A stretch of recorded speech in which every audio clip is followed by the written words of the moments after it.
నిఫ్టీలో చూసిగా మన లెవెల్స్ ఎలా పనిచేసినాయో, మనం తీసుకున్న లెవెల్ దగ్గరనే మంచి సపోర్ట్ అండ్ రెసిస్టెన్స్ మంచిగా పనిచేసినాయి. అందరు చూసుంటారు. ఈరోజు మంచి ప్రాఫిట్స్, కాల్ సైడ్ మంచి ప్రాఫిట్స్ వచ్చినాయి. బయ్యింగ్ సైడ్ 24,632ని బ్రేక్ చేసి మంచి ఒక 100 పాయింట్స్ 700 పాయింట్స్ ఇచ్చింది మనకు. అంటే ఇందులో 500 పాయింట్స్ వచ్చినాయి మనకు. అలాగే సెన్సెక్స్లో చూద్దాం. సెన్సెక్స్లో వచ్చేసి మనం తీసుకున్న 80,012 దగ్గర నియర్ బై మనం తీసుకున్న 80,012 దగ్గరనే అది మంచి మంచి సపోర్ట్ని మెయింటైన్ చేసి అక్కడ నుండే పైకి వెళ్ళిపోయింది. ఈరోజు నేను సెన్సెక్స్లో కూడా మంచి ప్రాఫిట్స్ గెయిన్ చేసిన 1:2 1:3 వచ్చినాయి. మనం తీసుకున్న 80,400 బ్రేక్ అయ్యి ఇంకా పైకి కూడా వెళ్ళింది. ఇంకా మనకి 80,764 టార్గెట్ ఉండే, కానీ టైం అయిపోవట్లు అది ఎక్కడనే ఇంకా ఫాలో అయింది కొంచెం. అలాగే బ్యాంక్ నిఫ్టీలో చూద్దాం. బ్యాంక్ నిఫ్టీలో కూడా మంచిగా మార్కెట్. బ్యాంక్ నిఫ్టీలో ఏంటంటే మనం తీసుకున్న సపోర్ట్స్ 90% ఎక్యురసీ ఇస్తున్నాయి, చూస్తున్నారు కదా. అక్కడనే 53,580 దగ్గర వరకు నియర్ బై వచ్చి మళ్ళీ అక్కడనే సపోర్ట్ తీసుకొని 54,158 నియర్ బై వెళ్ళింది. ఓకే,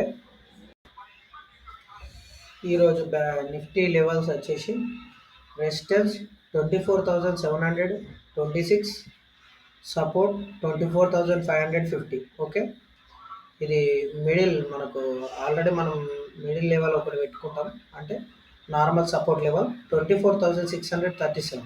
ఓకే, మార్కెట్ 24,726 బ్రేక్ అయితే తప్ప మనం బయింగ్ చూడదు.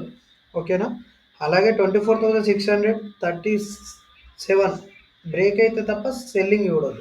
ఓకేనా, ఆ తర్వాత సపోర్ట్ వచ్చేసి 24,550, 24,332. ఓకే, ఇప్పుడు సెన్సెక్స్లో చూద్దాం.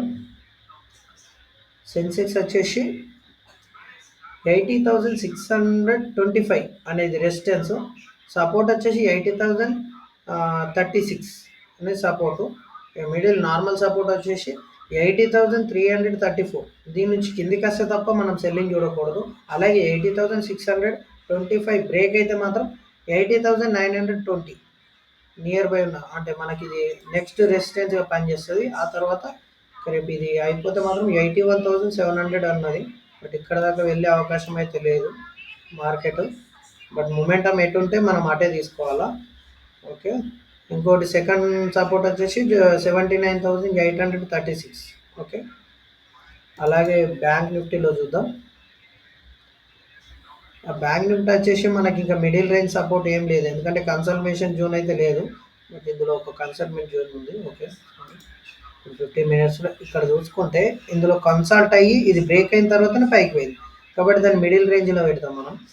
53,850 పెట్టుకోండి. ఓకే, అలాగే 54,126 అనేది రెసిస్టెన్స్, దాన్ని బ్రేక్ అయితే మాత్రం 54,570.